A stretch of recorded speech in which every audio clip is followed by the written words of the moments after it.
Hay vínculos que trascienden la comprensión racional. Conexiones entre personas que parecen operar en niveles más profundos que la simple cercanía física. Los gemelos idénticos han sido objeto de fascinación durante siglos, precisamente por estas conexiones inexplicables que a veces manifiestan. En junio de 1973, dos hermanos gemelos de 12 años desaparecieron de un orfanato religioso en Montevideo. 3 semanas después, uno de ellos apareció solo, desorientado, sin memoria coherente de lo sucedido. El otro nunca fue encontrado.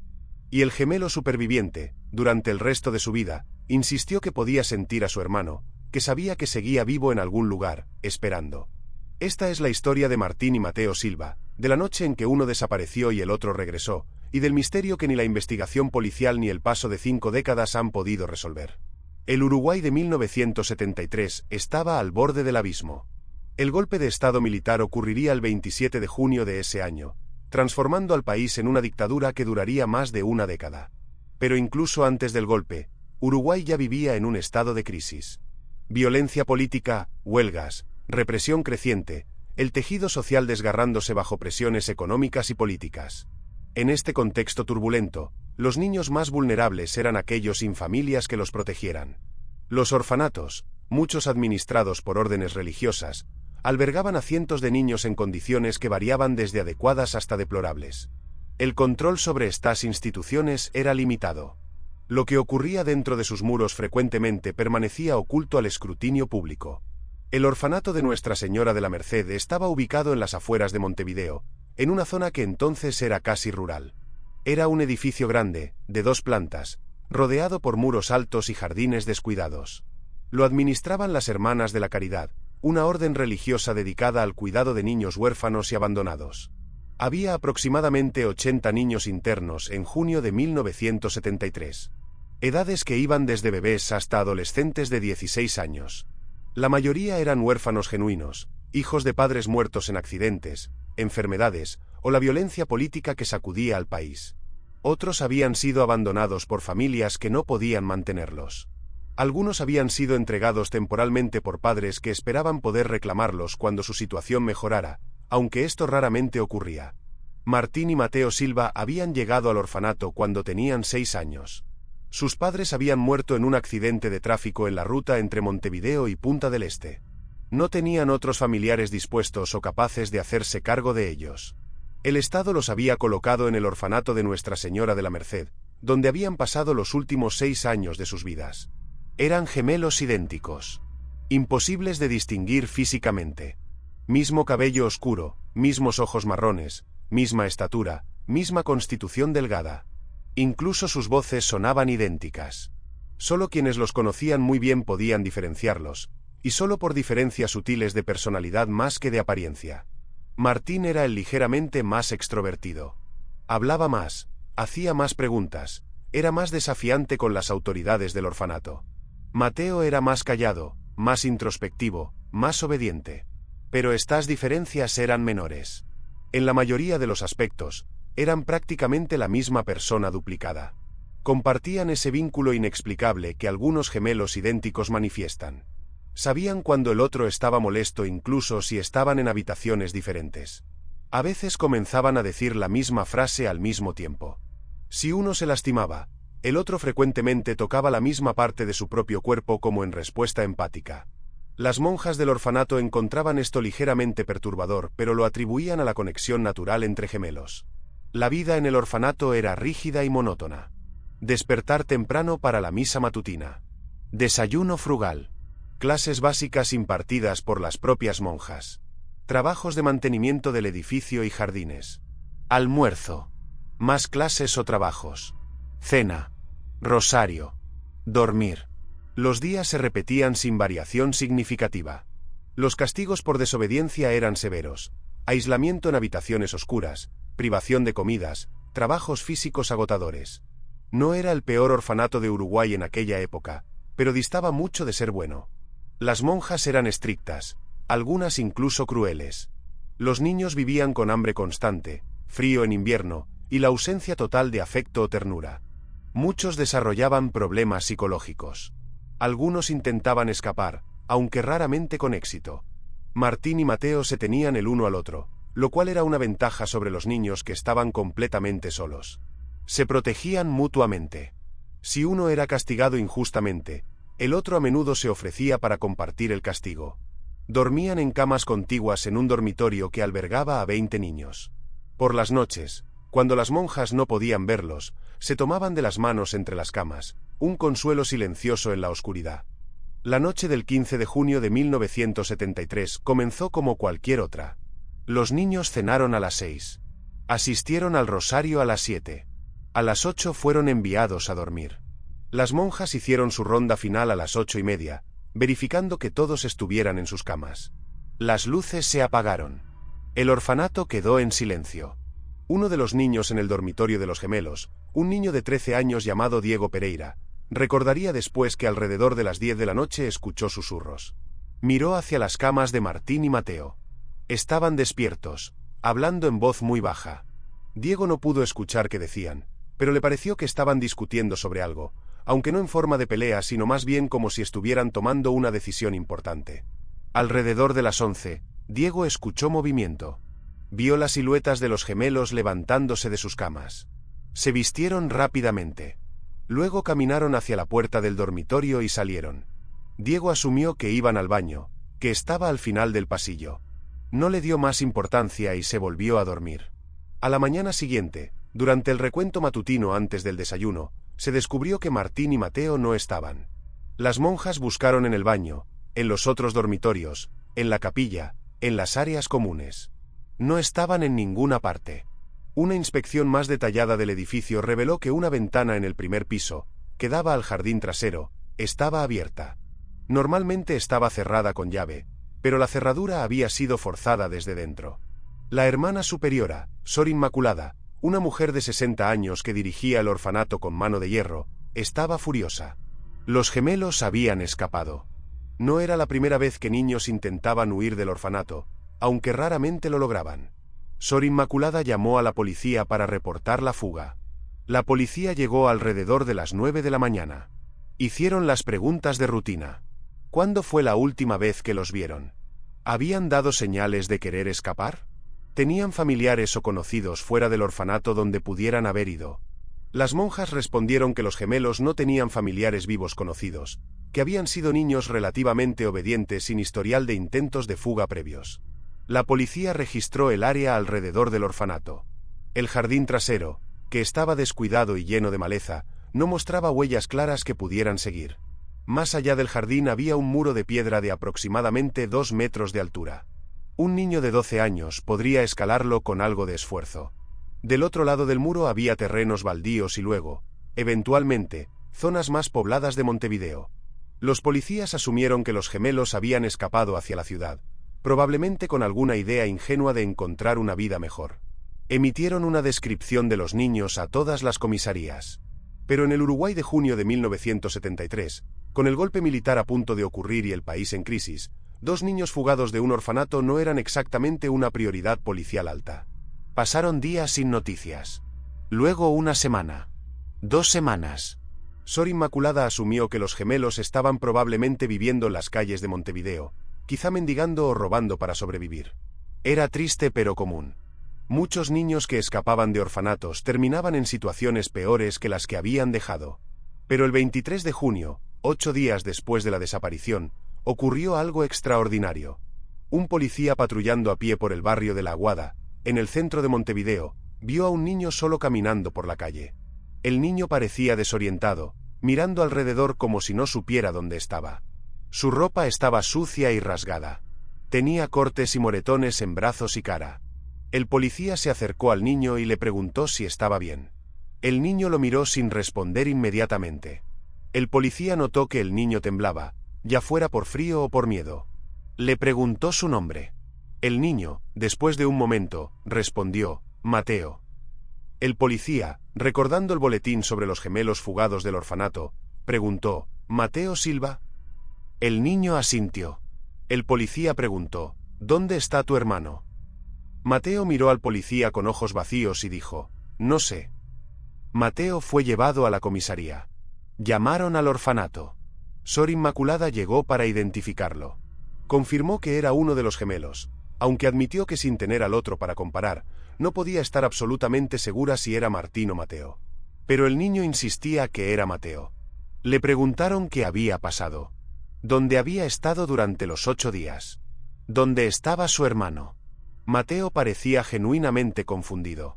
Decía que recordaba salir del orfanato con Martín. Recordaba caminar durante mucho tiempo. Luego había espacios en blanco en su memoria. Imágenes fragmentadas que no encajaban en una narrativa coherente. Oscuridad. Frío. Voces que no reconocía. Una habitación que olía raro. Dolor. Cuando le preguntaban específicamente por Martín, Mateo se agitaba. Decía que Martín se había quedado. ¿Quedado dónde? Mateo no podía o no quería decir. Simplemente repetía que Martín se había quedado, que no había podido venir con él. Los médicos examinaron a Mateo. Tenía deshidratación moderada, múltiples contusiones de diferentes edades, un corte profundo en el brazo que se había infectado levemente. Pero lo más preocupante era su estado mental. Estaba claramente traumatizado. Respondía a preguntas de manera automática, sin emoción. A veces parecía estar escuchando cosas que nadie más escuchaba. Frecuentemente tocaba su pecho, específicamente sobre su corazón, como si le doliera. Un psiquiatra fue consultado. Evaluó a Mateo y determinó que el niño había experimentado algún tipo de trauma severo que había fragmentado sus memorias. El psiquiatra sugirió que con tiempo y terapia adecuada, Mateo podría recuperar memorias más completas. Pero en el Uruguay de 1973, especialmente en instituciones como orfanatos, no había recursos para terapia psicológica prolongada. Mateo fue devuelto al orfanato. La búsqueda de Martín continuó, aunque con menos intensidad. La policía asumía que el niño probablemente había muerto, quizá en un accidente, o había sido víctima de algún crimen. Sin un cuerpo o evidencia más concreta, había poco que hacer. En el orfanato, Mateo se convirtió en una presencia sombría. Había perdido la pequeña chispa de vida que había tenido antes. Se movía como autómata, cumpliendo órdenes pero sin iniciativa propia. Los otros niños lo evitaban, encontrándolo inquietante. Las monjas, incómodas con su comportamiento, frecuentemente lo castigaban por insolencia o pereza, aunque Mateo nunca se resistía a los castigos. Pero hubo algo que Mateo comenzó a hacer que perturbó profundamente a todos en el orfanato. Por las noches, en la cama que antes había sido de Martín y que ahora estaba vacía, Mateo susurraba. Los otros niños en el dormitorio lo escuchaban. Parecía estar teniendo conversaciones, aunque solo se escuchaba una voz, la de Mateo. Hablaba en voz baja, pausaba como si escuchara respuestas, y luego continuaba. Diego Pereira, el niño que había visto a los gemelos salir la noche de su desaparición, se atrevió una noche a preguntar a Mateo con quién hablaba. Mateo lo miró y respondió simplemente, con Martín. Diego preguntó dónde estaba Martín. Mateo señaló vagamente hacia la ventana y dijo, está esperando. Dice que no puede volver, pero que está esperando. Las monjas, al enterarse de estas conversaciones nocturnas, decidieron que Mateo estaba perturbando a los otros niños. Lo movieron a una habitación pequeña, casi un armario, donde dormía solo. Esto no detuvo las conversaciones. De noche, quienes pasaban cerca de la puerta de su habitación podían escuchar su voz murmurando constantemente. Meses pasaron. El golpe militar ocurrió como estaba previsto. Uruguay se hundió en la dictadura. La vida en el orfanato continuó con su monotonía opresiva. Mateo cumplió 13 años. Luego 14. Su comportamiento no mejoró. Las conversaciones nocturnas continuaban. Ocasionalmente, Mateo hacía declaraciones perturbadoras. Una vez le dijo a una de las monjas más jóvenes que Martín le había dicho que el lugar donde está es frío y hay muchos otros niños allí. Otra vez mencionó que Martín decía que no puede encontrar la salida, pero sabe que Mateo lo encontrará algún día. Cuando Mateo cumplió 16 años, la edad en que los niños debían dejar el orfanato, fue transferido a una institución para jóvenes adultos con problemas mentales. Allí pasó 2 años más antes de ser dado de alta, con la condición de que encontrara trabajo y vivienda. Mateo sobrevivió en los márgenes de la sociedad uruguaya. Trabajos ocasionales, viviendas precarias, una existencia solitaria. Nunca se casó. Nunca formó relaciones cercanas. Vivía completamente aislado excepto, según él insistía, por su conexión continua con Martín. En 1995, 22 años después de la desaparición, un periodista que estaba investigando casos de niños desaparecidos durante la dictadura se topó con la historia de los gemelos Silva. Encontró a Mateo, que para entonces tenía 34 años, viviendo solo en un apartamento pequeño en un barrio pobre de Montevideo. El periodista, Andrés Mora, entrevistó a Mateo extensamente. Mateo, ya adulto pero aún con esa calidad vacía en sus ojos, habló por primera vez en detalle sobre lo que recordaba de aquella noche de junio de 1973. Según Mateo, él y Martín no habían escapado del orfanato voluntariamente. Habían sido sacados. Alguien había abierto la ventana desde fuera, había entrado, y los había llevado. Mateo no podía recordar quién o cuántos eran. Solo recordaba que no habían podido resistir, como si estuvieran bajo algún tipo de control o influencia que eliminaba su voluntad. Habían sido llevados a un lugar que Mateo describía como bajo tierra. Una serie de habitaciones conectadas por pasillos estrechos. Había otros niños allí, pero Mateo no podía recordar cuántos.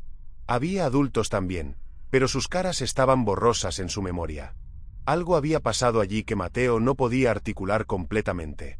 Procedimientos, exámenes, cosas que le habían hecho a él y a Martín.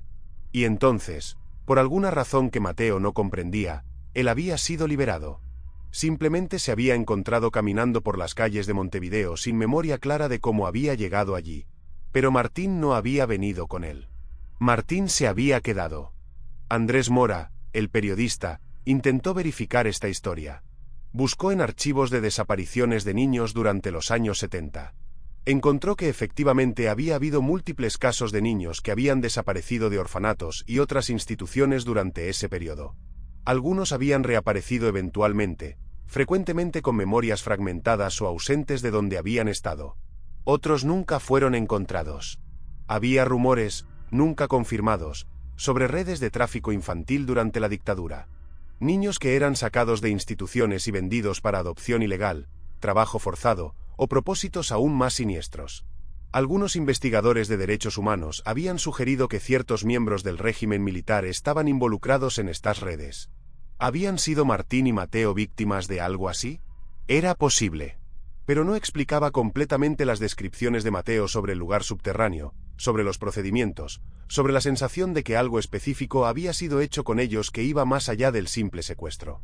La parte más inquietante de la entrevista con Mateo fue cuando Andrés le preguntó si aún sentía conexión con Martín. Mateo respondió que sí, que la conexión nunca había cesado, que sabía con certeza absoluta que Martín seguía vivo en algún lugar, que podía sentirlo, especialmente por las noches, que a veces escuchaba su voz en su cabeza, débil pero presente, diciéndole que esperara, que algún día se reencontrarían. Andrés preguntó si Mateo creía que era realmente su hermano o si eran memorias o deseos manifestándose como voces. Mateo lo miró directamente y dijo: «Es él. Sé que suena a locura, pero es él. Los gemelos siempre saben». El artículo de Andrés Mora se publicó en 1995, generando algún interés pero sin llevar a nuevas investigaciones sustanciales. El caso de Martín Silva quedó oficialmente sin resolver, uno más entre los cientos de desapariciones no esclarecidas del periodo dictatorial uruguayo. Mateo Silva vivió hasta 2017, cuando murió a los 56 años de un ataque cardíaco. No tenía familia. Fue enterrado en una fosa común en un cementerio municipal. Pero antes de su muerte, había hecho un testamento simple dejando instrucciones de que si alguna vez encontraban a Martín, vivo o muerto, quería ser enterrado junto a él. Martín Silva nunca fue encontrado. Nunca apareció su cuerpo. Nunca hubo ninguna pista concreta sobre qué le pasó después de aquella noche de junio de 1973. ¿Fue víctima de una red de tráfico infantil? ¿Fue asesinado y su cuerpo nunca fue descubierto? ¿Fue adoptado ilegalmente por alguna familia que cambió su identidad? O, como las descripciones fragmentadas de Mateo sugerían, fue sujeto de algo más oscuro, algún tipo de experimentación o abuso en instalaciones secretas que el régimen militar operaba. No lo sabremos nunca. Los archivos de la dictadura uruguaya, en la medida en que sobreviven, son incompletos y altamente censurados. Muchos registros fueron destruidos deliberadamente antes de la transición democrática. Los responsables de crímenes durante ese periodo, protegidos por leyes de amnistía, nunca hablaron completamente sobre lo que hicieron. La historia de los gemelos Silva permanece como un recordatorio de las vulnerabilidades extremas de los niños sin familias que los protejan, especialmente durante periodos de autoritarismo y colapso social. También permanece como testimonio del vínculo extraordinario que puede existir entre gemelos, un vínculo que Mateo insistió hasta su muerte que nunca se rompió completamente. ¿Estaba Mateo realmente en contacto con su hermano desaparecido a través de alguna conexión gemela que la ciencia no comprende completamente? ¿O había desarrollado un mecanismo psicológico de afrontamiento, una forma de mantener vivo a su hermano en su mente porque la alternativa, aceptar que estaba muerto, era insoportable? La ciencia nos dice que la segunda opción es más probable. Pero quienes conocieron a Mateo, quienes escucharon la certeza en su voz cuando hablaba de sentir a Martín, no estaban completamente seguros. Había algo en su convicción que iba más allá del simple autoengaño. Los gemelos Silva, uno desaparecido, el otro viviendo una vida sombría esperando un reencuentro que nunca llegó. Es una historia de pérdida, trauma, y el peso imposible de sobrevivir cuando tu otra mitad ha sido arrancada. Es también una historia que nos recuerda que hay vínculos humanos que operan en niveles que quizá nunca comprenderemos completamente. Martín está en algún lugar. O estuvo. O permanece en la única forma que puede, en la memoria y el corazón de su hermano gemelo que nunca dejó de esperarlo. Y quizá, en algún plano de existencia que no podemos acceder, los dos están finalmente juntos de nuevo. Como siempre debieron estar. Algunos vínculos no pueden romperse completamente. Ni siquiera por la desaparición.